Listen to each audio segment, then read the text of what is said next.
Hi everyone. Today we'll discuss what is a mathematical proof. But before that, let's first understand why a mathematical proof is required. So suppose we have a statement 2x greater than x. Now to prove any general statement, we can just have evidences and observations and we can prove it. But why we need a rigorous proof for mathematical statements, let's see that. So first I can see that if I put x as 10, then this statement is true because 20 is greater than 10. Again, I can put x as 15 and I can still see that the statement is valid because 30 is greater than 15. But based on just these two observations, if I say that this would be a true statement, then that conclusion would be wrong. Because we can also see that for x is equal to -1, -2 is not greater than -1. It is actually lesser than -1. And just because we found one example where this statement doesn't hold true, we say that this is a false statement. And this, as an example, we call the counterexample. So if we just take this as a true statement based on these two observations, that would have been the wrong conclusion. And that's why we can't just rely on evidences, observations, or few examples. There needs to be a rigorous proof to show that this statement is correct or not. So that is why we need the mathematical proof. Now let's go about to see how we can do a mathematical proof of a statement. So to prove a statement, there are some certain steps that you should keep in mind. First, we have to understand clearly what is given, what is to be proved, and have a rough intuition, a rough approach. Secondly, once we have got that out, we need to build successive sequence of true mathematical statements. And not just that, each following statement should be logically deduced from the previous statement. Or we can also take it from a theorem or an axiom or given information. And the idea is, after we've built some certain logically deduced statements, the end result of these statements should be the statement that we had to prove. So let's take an example. Let's say we have the statement, the sum of interior angles of a triangle is 180 degrees and we need to prove that. So our rough approach first to do it can be that we are talking about interior angles of a triangle. So let's sketch a triangle and let's take the interior angles of this triangle. So this would be A, B and C. And so what we have to prove from this is that angle A plus angle B plus angle C is 180 degrees.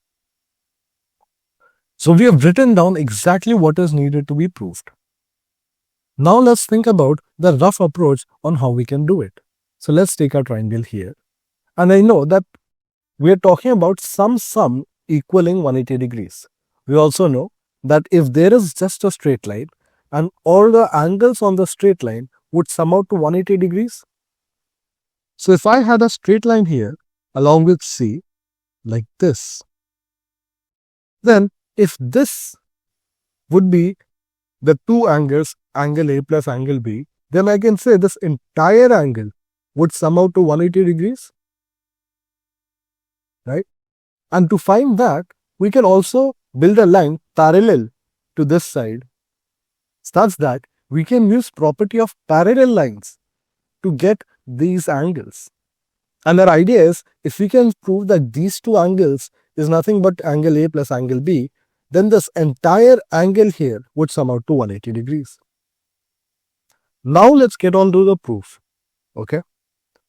So first, let's label the points here. So that's A, B, C, D and O. And then write down the steps on what we are doing.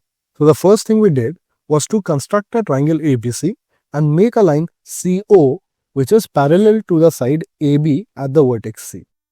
Also, we extended the line BC to D, so let's also write that. So we have to construct a triangle ABC and make a line CD, extending the line BC. So now these two lines are made. Now we can use some properties of parallel lines. We can see that line AB is parallel to CO, right? And AC can act as a transversal such that if this is angle A, then this should also be angle A because this is alternate interior angles. So we have angle BAC equaling angle ACO because alternate interior angles. So we can mark this angle as angle A.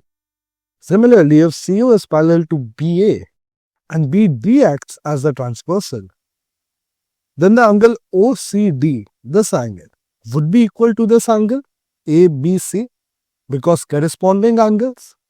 So we can also say that angle ABC is equal to angle OCD, and that is because they are corresponding angles. So this would be also angle B.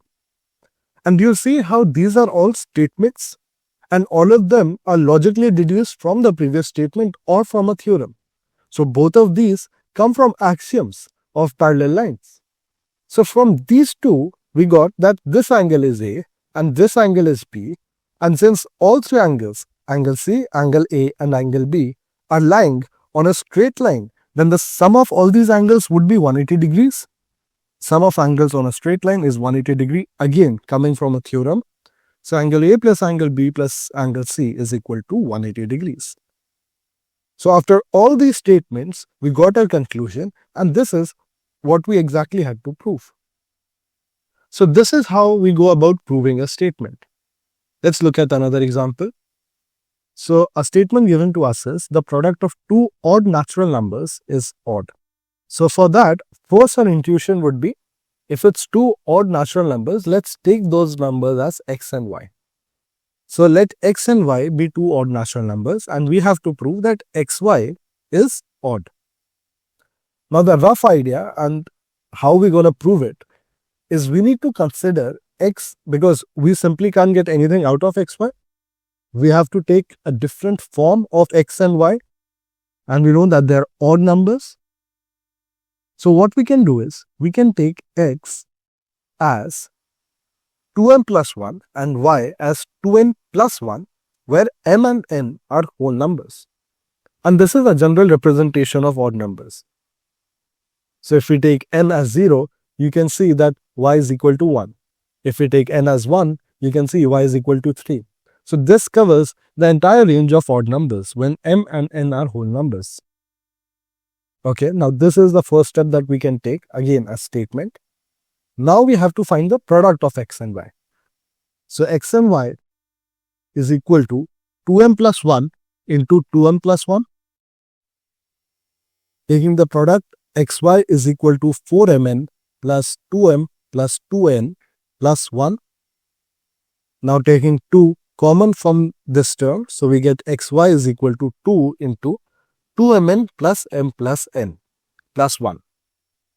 And now if we take this entire term to be equal to some k, we get that xy is equal to 2k plus 1.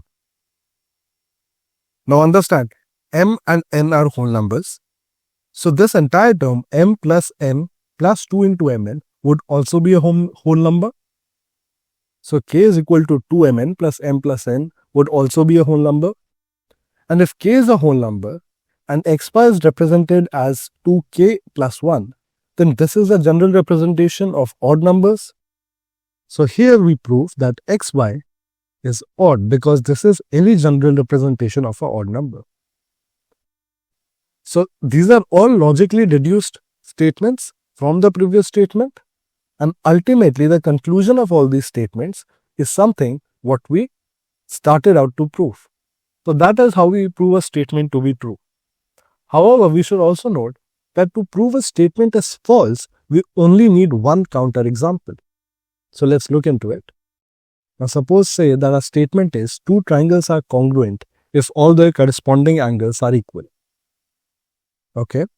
Now first understand what congruency is. So for congruency, it is important that two figures are congruent if the shape and size is equal. So one figure can be perfectly superimposed on another. So we need two figures to perfectly superimpose on each other. And now the given information is that the corresponding angles are equal of two triangles.